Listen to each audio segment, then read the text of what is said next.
Hi, I'm Mark here at Anita's, and what we're going to be doing today is just making a very basic sandwich loaf. This is an all-white loaf using Anita's all-purpose flour, but you can also switch it out for some of our other flours once you get a bit more experience. If you're really looking for some more whole grains, the easiest place to start is by just using our Anita's 60-40 Baker's blend, which is 40% whole grains, sprouted grains, and 60% white flour.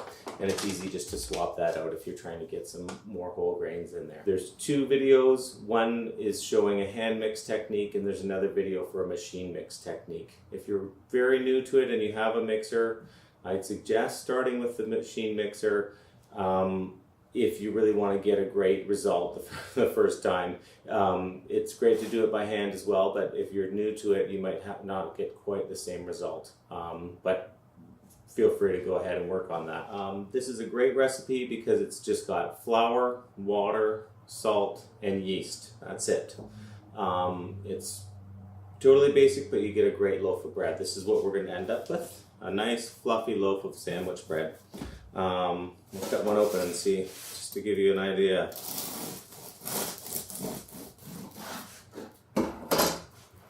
So there you go. This is what you can make at home. It takes about 3 hours total, maybe 3 or 4 hours. And it's very simple. We're not going through any difficult techniques or anything. I'm just going to keep it really basic to start off with. And hopefully you can end up with a nice loaf of bread like this. Okay, what we're going to do now is mix the dough. The first part, what we're going to do is mix the flour and the water and the dry ingredients and let them sit for half an hour. We just mix them till they're incorporated, and then they sit for half an hour, and while they're sitting, they'll be developing gluten structure and the dough will be hydrating. This is a way that we can get more development in the dough with less effort. So first thing that we're going to do is measure the dry ingredients into the bowl and mix them together. So I'm going to add 1,080 grams of white flour into the bowl. This is just Anita's organic all-purpose white.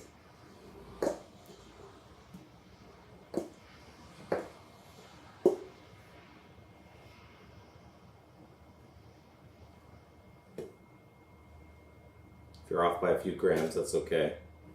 It's not going to make a big difference in your bread.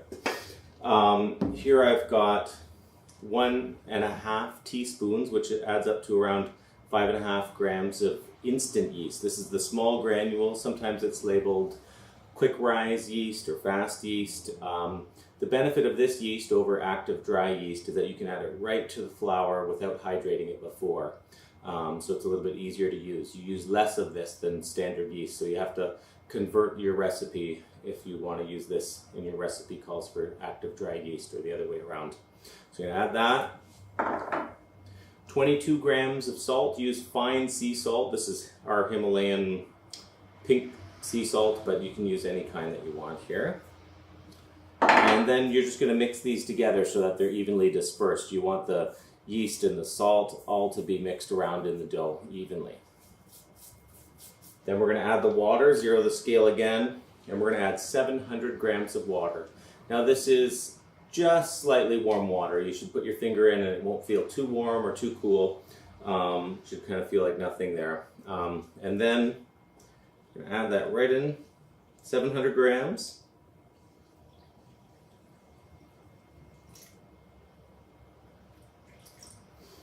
And we're gonna mix this in the mixer to get started. So we're only looking to get this so that there's no dry bits of flour left. If you don't get all the flour incorporated and you have some dry clumps in there, when it comes time to mix, it's very hard to get those pieces mixed fully into the dough.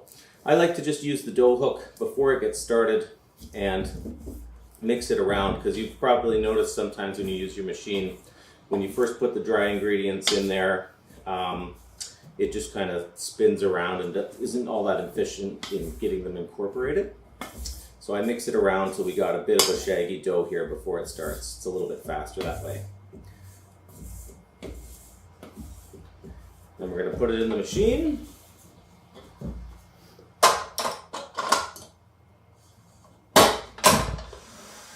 And Using the dough hook, we're going to mix it just till it's incorporated. Should take about 2 minutes or so. So on low speed, I'm going to mix it for a little while, and then I'm going to scrape down the sides to make sure there's no dry pieces there.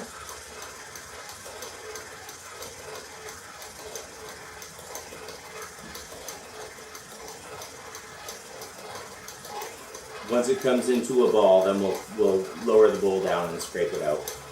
I'm just doing it on low speed, which is speed 2 on a KitchenAid mixer.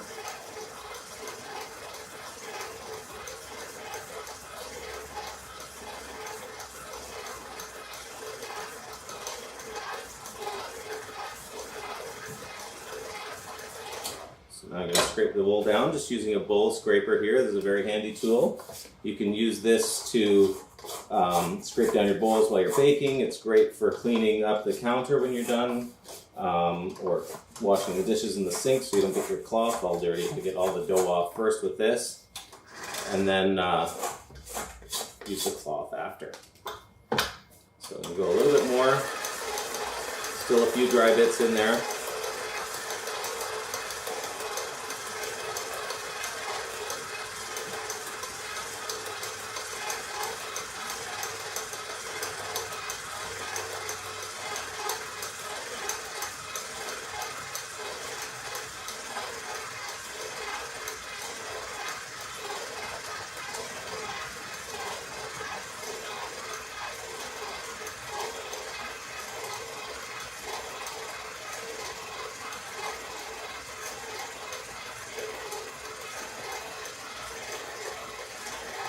Okay, and we're looking pretty good there. Now we're just going to let this sit for half an hour. What I like to do is just set a plate on top of the bowl instead of wrapping it in plastic. Saves you a bit of plastic there. And you can just leave the dough hook in there. And we'll come back in half an hour and begin the mix after that. So what we're going to do now is start mixing the dough. It's been in here for half an hour resting, and you can see that it's gotten a lot stretchier and smoother. The gluten started to develop. And our goal now is to really develop the gluten structure in the dough, really knead the dough till it's nice and smooth to get a really tall, fluffy loaf of bread. That's what we're going for in this. And we need a lot of strength in the dough for that, and that comes from mixing. So what we're going to do is, it depends on your mixer. If you have a heavy-duty stand mixer, you'll be able to partway through move it up into the next speed, and that will make you go through the mixing process quite a lot faster, and it'll do a better job. You'll be able to get the gluten developed a little bit further. If you have a bit of a smaller machine, not quite as powerful, you're going to have to keep it in the slower speed, otherwise you'll ruin the motor on it. If you sense it struggling with the dough, at that point, just don't turn up the machine. So if you're going to be able to do it in 2 stages, do the first stage on low for 8 minutes. Then you're going to move it up to the next speed, which on KitchenAid is speed 4, for another 6 to 8 minutes until it starts to really become smooth. It won't be sticking to the bowl at all, and you'll see at the end what we're looking for in this. If you're keeping it in low speed, it can take quite a bit longer to do. Keep going at it till the dough seems nice and smooth and ready to move on to the next stage. Look up ahead in the video and see what the dough looks like at the end. So I'm going to put this in here. I'm going to do 8 minutes on low speed and then 6 to 8 minutes on high speed, and we'll see what that looks like.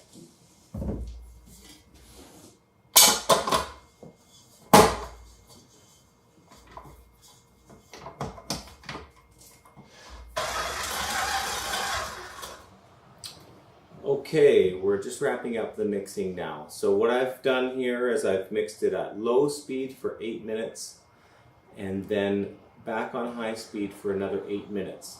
We'll see what it looks like. You can see now it's quite a lot smoother and it doesn't stick to the bowl.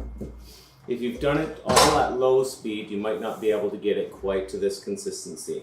You can see how smooth it is. I'm going to get the dough hook out here. What we can do now to test if the gluten has developed properly is do what's called the window pane test. You're going to throw a little bit of flour on top of the dough so it's not too sticky. And then we're going to pull up a little section of the dough and try to stretch it out and see if we can get a nice thin membrane. The thinner the membrane you can get without it tearing, the better of a gluten development you have. So I've got this piece up here, I'm stretching it up. I'm just going to stretch it out a little bit and see if we can get a nice thin membrane and see how well it's been developed. And as I said, depending on your mixing technique, if you're doing this by hand, it's going to be very hard to get a really thin window pane. And also if you're doing it on low speed on the mixer. But you can see now it's got a nice, very thin window pane there. And that means now we're ready to move on to the next stage. What we're going to do now is just put it into this container. It's an oiled container. I like to use this dough tub because it's got markings on the side, so you can see how quickly it's risen, how fast and how far it's risen. So oil it. I use organic sunflower oil. You can use olive oil as well. Just brush it on the inside so it doesn't stick. Grab your dough scraper. Loosen up your dough from the bowl. If it's well developed, it should come out really nicely. And then we're just going to plop it into our container there and let it rise. This should take about an hour to an hour and a half at room temperature. We're looking for it to double in size. All right, the dough has been now rising for just over an hour, and you can see, whew, it's doubled. So what I'm going to do is just pour this out onto the table. I don't usually use any flour, but if you'd like to, if you're just new to this, so we'll throw a little bit of flour, just a touch onto the counter. And we're going to just dump it out. Dump it out of your bowl or your container, wherever it is.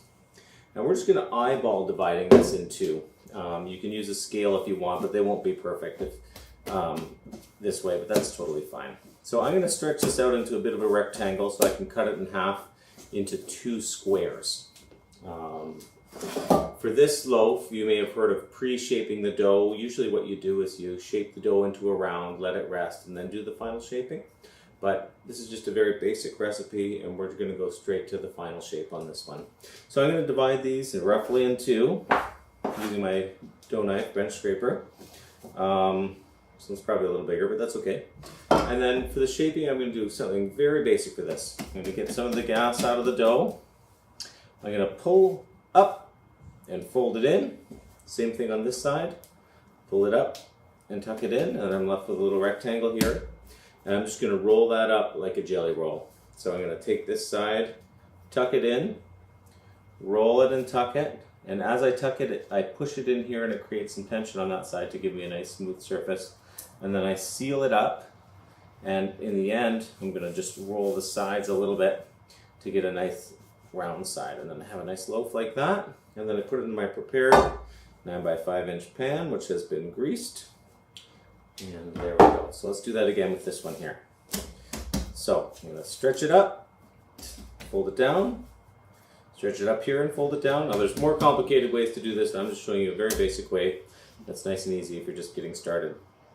So what I'm going to do, pull this side up, tuck it into the middle, push it in, tuck it in, not too hard, but just to get a little tension building there. And as I pull it forward, I'm just going to build tension there. And at the end, I'm just going to seal this seam with my hand like that. You can use your fingers as well. That way it won't come undone. And then I pull the sides over, and I'm left with a nice little loaf here. And put that into the pan. And these are going to proof for an hour to an hour and a half. You're looking for them to double in size, so they'll be coming well out of the pan. And the way we're going to tell whether they're ready or not is we're going to use the finger dent test. So if you dent your finger into the loaf, right now if I do it, it just comes right back. Nothing happens at all. And what we're looking for is to get to the point where when we push in our finger gently, not with the point of your finger, but with the pad of your finger, it's going to dent in and it's going to slowly come back up, but not all the way up. If you push your finger in and it just stays as an indent, doesn't come back at all, you'd let it go too far, which means it might sink in the oven. So we're going to let them get nice and tall, and the better that the dough has been developed in the first place, the taller it's going to be able to rise without getting too weak to hold itself up. So I'm just going to cover these with a cloth and let them rest now for an hour, maybe an hour and a half, depending. All right, these loaves have been proofing for about an hour and a half now, and they're ready to go in the oven. You can see I didn't do a perfect job of dividing them in half.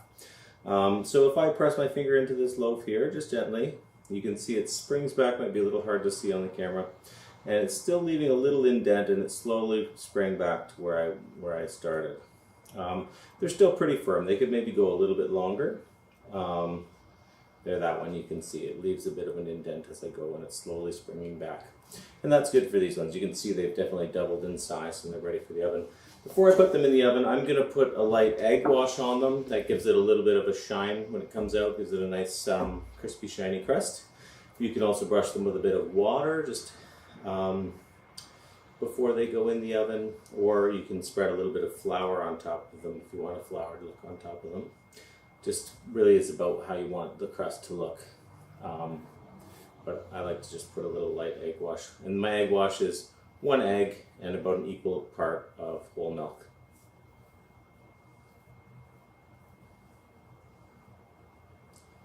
And then into the oven. Now, be careful not to put too much egg wash in. You don't really want it pooling into the pan as you go in. Get a little bit of a scrambled egg kind of taste on the side of your loaf if you do that. Alright, I'm going to throw these in the oven and we'll see what they look like when they come out. They're going to bake at 425 degrees for 35 minutes till they're really golden on top, really nice and golden. If they're nice and dark brown, you can tell they'll be done. If you want to take an internal reading of the temperature, you want it to be maybe around 203 degrees Fahrenheit on the inside, but you don't need to poke it. If it's well done and looks nice and dark, it'll be done on the inside. All right, here they are, fresh out of the oven, 35 minutes later. And there you can see they're nice and well brown and dark, and you'll hear them crackle in a minute as they start to cool down. Now you want to keep them in the pan for just a few minutes. Sometimes if you take them out of the pan right away, they start shrinking in on the bottom from the compression from the cooling on the inside. So I like to leave them in just for a few minutes before I take them out of the pan, and that kind of reduces that a little bit. But you can hear them, you'll hear them crackling away as the air inside shrinks as it cools. And once they cool, you can hear that crackling.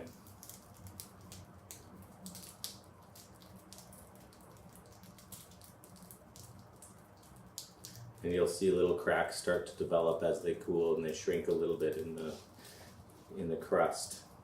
So anyways, once they've cooled a little bit, we'll pull them out of the pan, and there you have it. Some nice sandwich loaf.